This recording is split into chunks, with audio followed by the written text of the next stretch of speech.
Welcome to our second lecture of the week as we roll on in the final week of the spring semester before our final exams. We will discuss the beginning of the civil rights movement in today's lecture. I'll start by discussing the origins of the movement that actually predates what we commonly understand to be what I call the classical civil rights movement, which generally is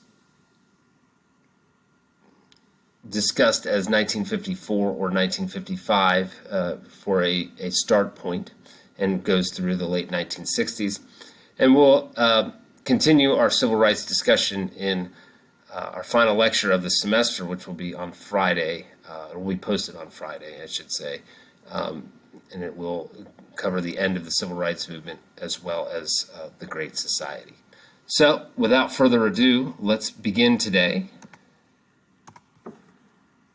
And I want to, as I mentioned at the outset, discuss what I like to call the prehistory of the civil rights movement, the origins of the movement. Now, there's been quite a bit of debate among historians in recent years as to how long the civil rights movement really was in America. And there's one school of thought that basically suggests that the civil rights movement consists of the classical mainstream civil rights events that took place and activism that took place from the mid-1950s through the late 1960s, 1954 to 1968, 1954 to 1965.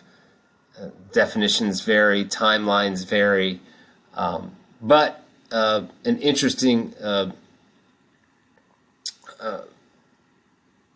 different interpretation, alternative interpretation, if you will, expands the civil rights movement in both directions and says that you can actually trace the origins of the civil rights movement before the 1950s, decades before the 1950s, and you can also look at some activity and some protests in the 1970s and 1980s and even into the 1990s and argue that they are in some way, shape, or form connected to or a continuation of the civil rights movement.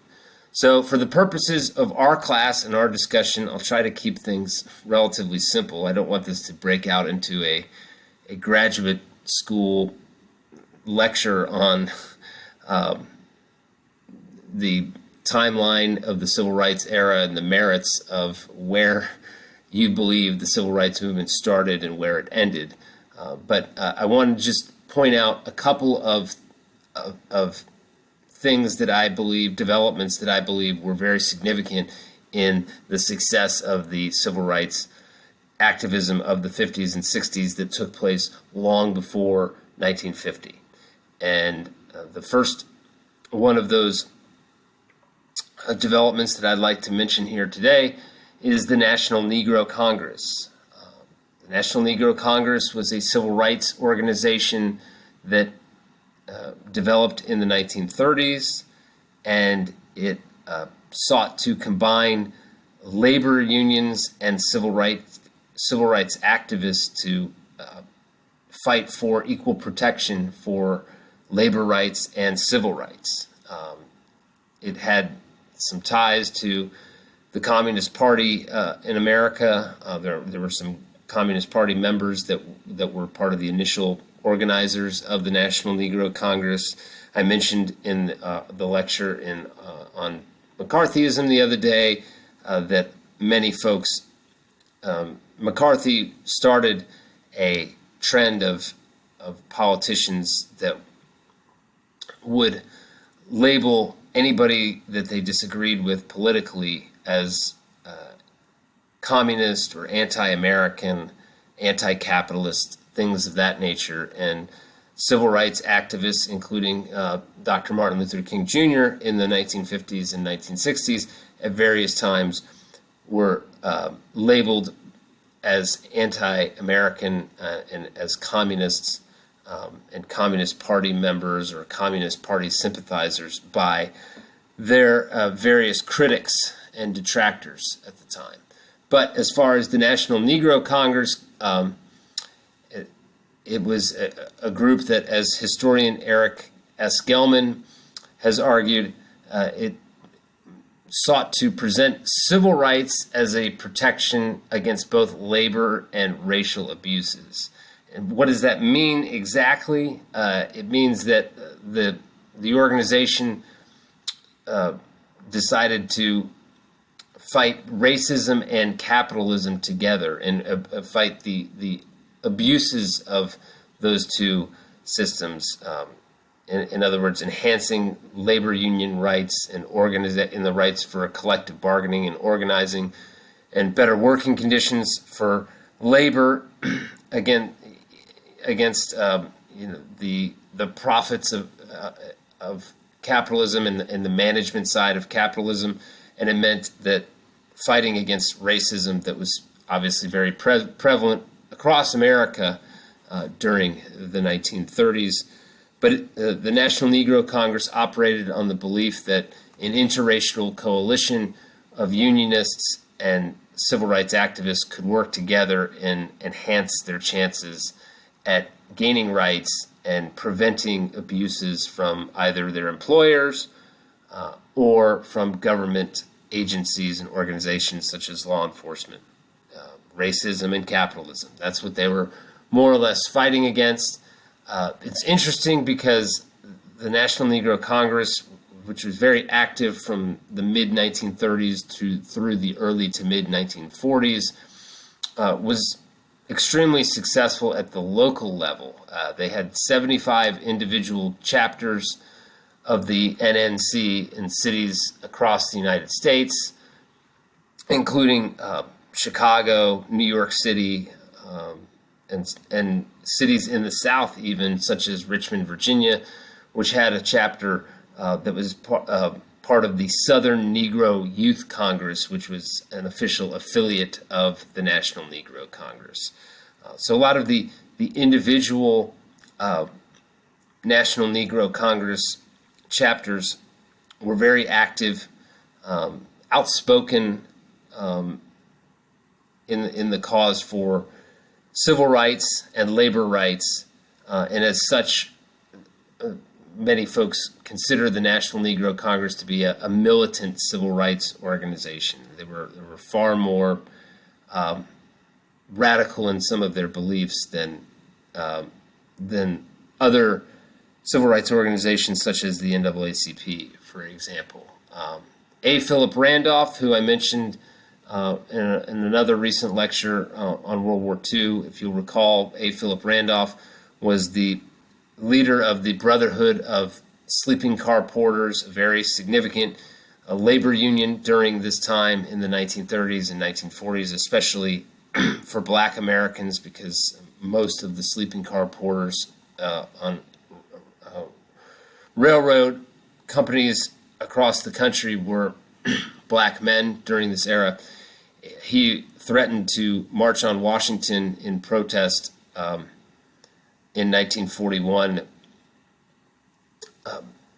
protesting discrimination amongst companies, racial discrimination by companies that received federal defense contracts.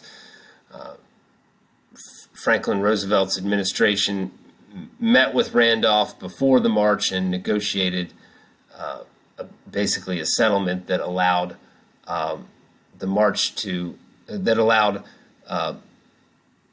prohibited, I should say, defense companies that receive federal contracts for defense industry products from engaging in racist behavior or racial discrimination in exchange for Randolph's decision to call off the march. Well, Randolph, during this time, was also the president of the National Negro Congress in the mid to late 1930s. So Philip Randolph, a very outspoken, one might even say fearless labor union leader, as well as civil rights activist during the mid to late 1930s. He was an African-American man.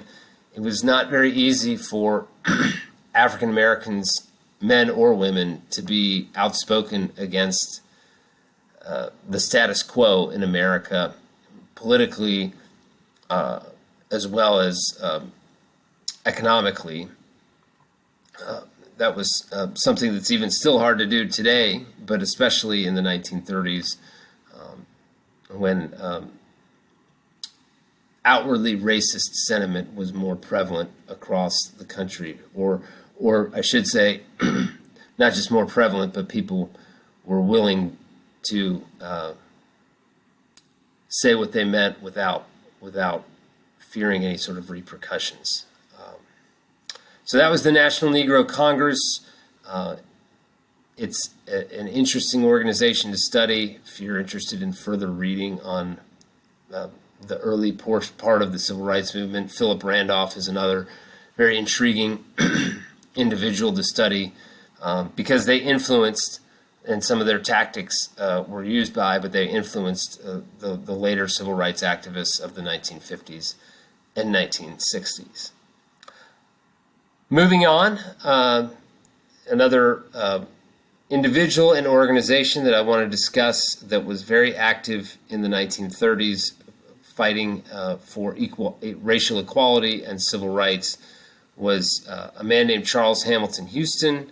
He was a very accomplished African-American lawyer, and he served as the very first special counsel for the NAACP. He laid the foundation for what would ultimately become the NAACP's Legal Defense Fund, which is still in existence today. The NAACP obviously still exists as an organization. They still have a legal defense fund that provides legal services for folks, activists, and folks that get arrested in protests and things of that nature today. But Charles Hamilton Houston, an African-American lawyer who graduated from Harvard Law School and taught for many years at Howard University's law school. Howard University is an HBCU in Washington, D.C. It was then and still is to this day a very prominent, prestigious HBCU where a lot of bright African-American young people go for their college education or their graduate school education.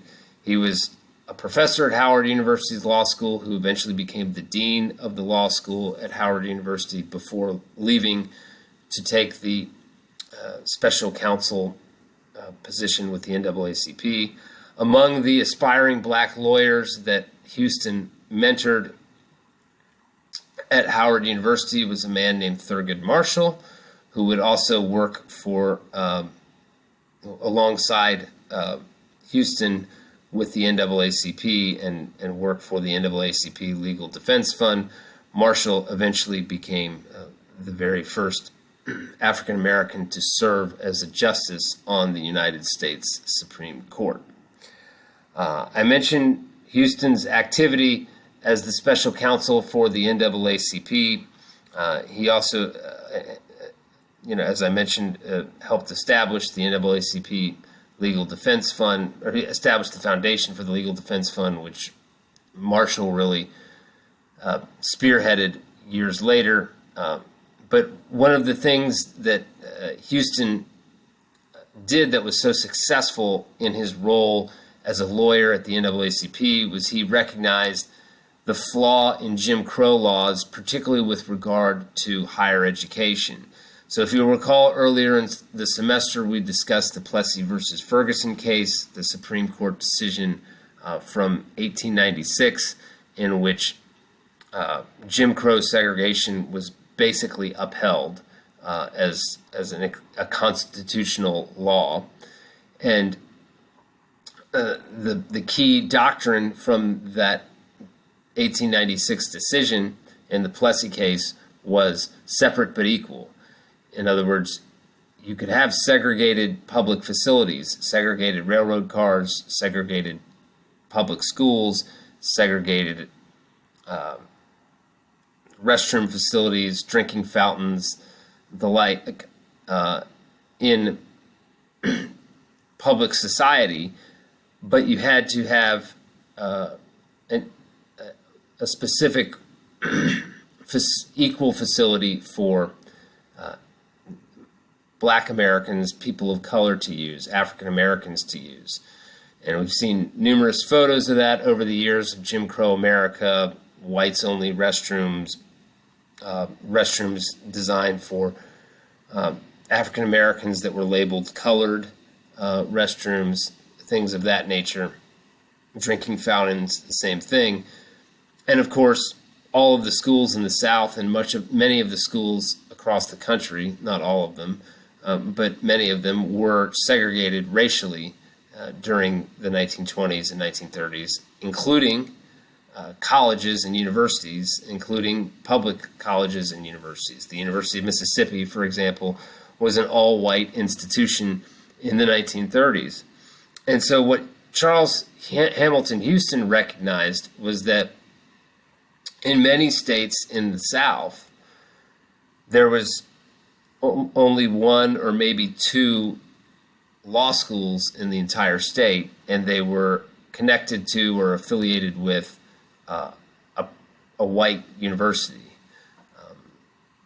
So he decided that that was a part of the education system that was vulnerable to a legal challenge, because there was no separate law school for Black Americans, students to attend, and the white law schools were state funded. So Houston targeted the separate but equal doctrine from the Plessy case, and he specifically chose a case involving the University of Missouri. The University of Missouri had denied admission to a Black man who had applied to its law school, and Houston argued that he was denied admission solely on the basis of race, and that this was unconstitutional because there was no law school for Black students in this entire state of Missouri during the 1930s.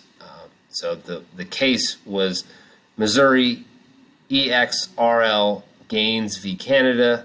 It was argued in 1938 in the Supreme Court, and the court ruled in favor of Charles Houston and the NAACP and declared that Missouri's segregated law school violated the Equal Protection Clause of the 14th Amendment. And this particular Supreme Court case is viewed as the first step in what would be a lengthy process of overturning the Plessy decision and desegregating public education in America and in the South. This culminated with the Brown versus Board of Education case in 1954. If you take a look at the photo in the upper right-hand side of this slide, that is a picture of Charles Hamilton Houston seated at his desk, working on legal briefs, working on preparing a case, but a very distinguished attorney and a pioneer of civil rights legal work and in his own way, civil rights activism during the 1930s and 1940s in particular. An important part of the prehistory, if you will, of the classical civil rights movement of the 1950s and 1960s. Sadly, Houston died of a heart attack in 1950, about 4 years before the Brown versus Board of Education decision was handed down unanimously by the Supreme Court. So he didn't live to see the official Supreme Court sanctioned overturning of segregation in public schools, but he had a major role in getting the ball rolling, if you will, getting things started, creating precedent through the work that he did for the Supreme Court, or rather for the NAACP, I should say, in the 1930s and the 1940s. So, moving on, that's a little bit of the prehistory or the origins, if you will, of the civil rights era. And now I want to talk about the era itself that begins in the 1950s. And I want to discuss today, in particular, three very significant events that occurred in the mid-1950s that fueled the early momentum of civil rights activism and the civil rights movement in the United States. And I'll start with Brown versus Board of Education, the Supreme Court case that struck down Jim Crow segregation in American public schools. In May 1954, the Supreme Court overturned the separate but equal doctrine at the heart of the Plessy versus Ferguson decision of 1896, striking down Jim Crow segregation laws in the South. A year later, the court instructed Southern school districts to desegregate, in their words, with all deliberate speed. Yet, there were many attempts to delay, block, or prevent school integration from occurring in the South for as long as possible. One of the more famous examples of this happened in 1957 when Orville Faubus, the governor of Arkansas, refused to comply with the desegregation order that was at the heart of the Brown decision, and he blocked 9 African-American students from enrolling at Little Rock's Central High School, which was an all-white school at the time. There were protests and demonstrations, a small uprising, and some injuries that were sustained. And President Eisenhower ordered the National Guard to come in and ensure that these students could enroll and thus break the color barrier at Central High School. This was all captured by newspaper photographers and television cameras, and the mob of white Arkansans that were on the side of Faubus and did not want to see Central High School desegregated. Some of them physically attacked news media members, and that was broadcast to the nation on nightly news telecasts at the time and also in newspapers at the time. And it's one of a number of examples in the civil rights era where media coverage of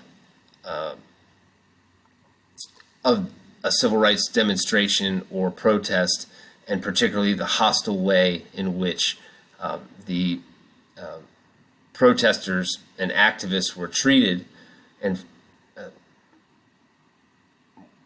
served to change the minds of the rest of the nation, or open the eyes, I guess I should say, to the rest of the nation as to just exactly how vicious people would behave in the South and elsewhere, with even the mere thought that schools could be integrated or public facilities could be integrated, or things of that nature. There were other examples of how Southern governments tried to prevent desegregation of education. Other politicians besides Faubus in neighboring states also participated in similar grandstanding of trying to block the integration of public schools or universities. George Wallace, who was governor of Alabama in the 1960s, tried to do this, blocking the schoolhouse door at the University of Alabama to try to prevent the registration and enrollment of the first 2 African-American students at Alabama. Ernest Vandiver, the governor of Georgia in the early 60s, closed the University of Georgia and threatened to close the public schools in Atlanta. And of course, Ross Barnett here in Mississippi really staked his political career on maintaining segregation, maintaining white supremacy, and ensuring that the University of Mississippi remained an all-white institution. Many of you may be aware of the events that occurred in late September of 1962, as Barnett was openly hostile to the idea of James Meredith integrating the University of Mississippi. There was a major riot on campus in the Circle area outside the Lyceum, and 2 individuals died and many more were injured.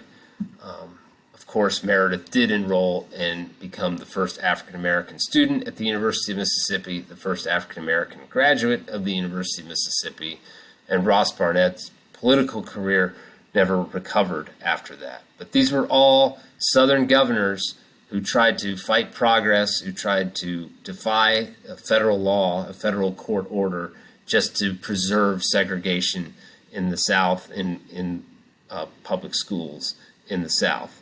But one of the other tactics besides these grandstanding from these politicians occurred with the establishment of private schools in the South. Now, to be clear here, private schools existed, private K through 12 schools existed in the South before 1954, before 1950. Some of the private schools in the South even date back to the early 20th or even the 19th century. But what happened after the Brown versus Board of Education decision in May of 1954 was that a number of communities across the South, big cities, medium-sized cities, small towns and rural areas, started building and opening brand new private K through 12 schools. And the bulk of these schools opened between 1954 and 1970. Some of them opened a few years after 1970. And it was very clear that these schools were created to enable white citizens in these communities to send their kids to all-white schools. If the public schools were going to be desegregated, then why not open a private school and you could admit whoever you wanted to admit, and you didn't have to admit any students of color. You could keep it all white if you wanted to, and that's what these schools did. And many of the states and municipal governments, local governments during this time period passed legislation that provided financial incentives to these schools or to families, tuition grants, things like that, that would make it easier for these schools to open and easier for white families to enroll their children in these schools. The schools that were open during this time in this region that were all white and were open for the purpose of being a sanctity of segregation, if you will. They earned the nickname, the moniker, if you will, segregation academies, because their student body was all white. And this remained in place until 1976. There was a Supreme Court case in 1976, a decision, Runyon versus McCrary, which prohibited discrimination in admissions in private schools. And so the schools that were founded as segregation academies in the 50s and 60s and early 70s, the ones that are still operational today, and there are plenty in Mississippi as well as just about every other southern state that are still operational today, they are all integrated. They all have some degree of representation for students of color in their enrollment, although many of them remain overwhelmingly white for a variety of reasons. So just something to keep in mind, something that if you're interested in resistance to the civil rights movement and tactics that resisting integration, massive resistance as it was called. This was certainly one of them, the establishment of segregation academies. And there's some interesting books and articles that you can read if you are interested in learning more about that. Moving on, after the Brown versus Board decision in 1954, there was another watershed event that turned the nation's eyes toward the South and toward racism and racial inequality in the South. It was the death of Emmett Till, the murder of Emmett Till. If you're from Mississippi or if from other states, you've probably heard of Emmett Till or the Emmett Till case, but I don't want to make any assumptions because some of you might not be aware of it or might not know all the particulars of it, so I'll give you a brief synopsis of what it boiled down to, what it entailed. Emmett Till was a 14-year-old, a black teenager who lived in Chicago with his mother. She had family in the South and had sent him to Mississippi to spend part of his summer with family members in Mississippi. When he was in Mississippi, in Money, Mississippi, he was in a sort of a small grocery store or food mart, if you will, a general store, and it was owned by a white man, and his wife, a woman named Carolyn Bryant, was working the cash register at the store.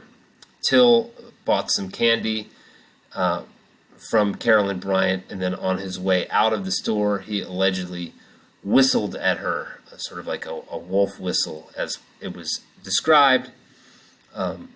This was a social no-no for African Americans in the South at the time. It was considered behavior that was unacceptable, not socially acceptable, because of the racial hierarchy that categorized the South during that era. And Till allegedly, part of the reason that he whistled at the woman that was on a dare from either a relative or a friend. He wanted to prove that he was not afraid of perhaps challenging the social norms of the South at the time. When the woman's husband found out what had happened, his name was Roy Bryant, and he was furious and incensed, felt that his wife had been disrespected and dishonored by this action, and he wound up, along with a friend of his, he wound up abducting Emmett Till, and the two men, once they abducted Emmett Till, they tortured him and murdered him, and his mutilated body surfaced in the Tallahatchie River several days later. There was a trial, and the two men were acquitted of murder or of any crime whatsoever, and they later, after they were acquitted, they admitted they had committed the murder they sold their story to Look magazine, and sort of gave the first person account of how they did it, knowing that they couldn't be tried for it again since they had already been acquitted. And Emmett Till's mother decided to have an open casket funeral for Emmett Till, her son, even though his face was disfigured and beaten beyond an acceptable level. It was quite grotesque. She knew it was grotesque. She wanted that open casket funeral because she knew there would be media coverage there, and sure enough, a photo was taken of Emmett Till's body in the open casket, and that appeared in Jet magazine, a very popular magazine among African Americans with a nationwide circulation, and it really jolted America as a whole, but especially Black America and African Americans. Martin Luther King Jr. and other civil rights activists would later mention Emmett Till's murder as an inflection point that spurred them to seek equality and civil rights for African Americans. In a way, it was sort of like the George Floyd murder of its day. And it's sad that we still have that occurring today. It was horrible back in 1955. It's even worse today. But that's from a significant standpoint in terms of rallying people to activism and to the cause of social justice. Emmett Till's murder and the trial that resulted in an acquittal of the two men that killed him and beat him, that sort of had the same galvanizing effect on the young civil rights activists of the 1950s as the George Floyd case had on the young activists of 2020 and 2021. And as an example of that activism and willingness to demonstrate and to challenge laws and that they felt were unjust, as well as social norms that they also felt were antiquated and unequal. Civil rights activists participated in the Montgomery bus boycott later in 1955, which spread through 1966. On December 1st, 1955, Rosa Parks, a seamstress who was an activist with the Montgomery, Alabama chapter of the NAACP, she was arrested for refusing to give up a seat in the whites-only section of a city bus in Montgomery, Alabama. Her arrest sparked a large-scale boycott of Montgomery's city bus system from the African-American community, from the city's African-American residents and citizens. This protest and boycott spanned over a year, and it marked the first major public protest of Jim Crow laws during the classical era of the civil rights movement. It's also the moment when Martin Luther King Jr. becomes a household name among Americans nationwide as a civil rights activist and someone who's striving for racial equality. This is about 8 years before he would deliver his famous "I Have a Dream" speech in Washington, D.C. in 1963. At the time, he was a young pastor at Dexter Avenue Baptist Church in Montgomery, and he emerged as the public face of the boycott. He participated in planning the protests, and he also was the chief spokesman, speaking frequently to the news media, so his name and his face and his words reached the public on really certainly a weekly, if not a daily basis during this time period. But it is important to note that while King may have been the public face of the Montgomery bus boycott, and certainly Rosa Parks is very well known because it was her action that caused the arrest that sparked the boycott to begin with. Black women, many of which remain little known today, were key participants in this movement. And in fact, Parks herself was a key activist in the NAACP in the years leading up to her arrest and in the years that followed her arrest. But there were other black women who did a lot of the organizing and planning of the Montgomery bus boycott and a lot of the legwork on the ground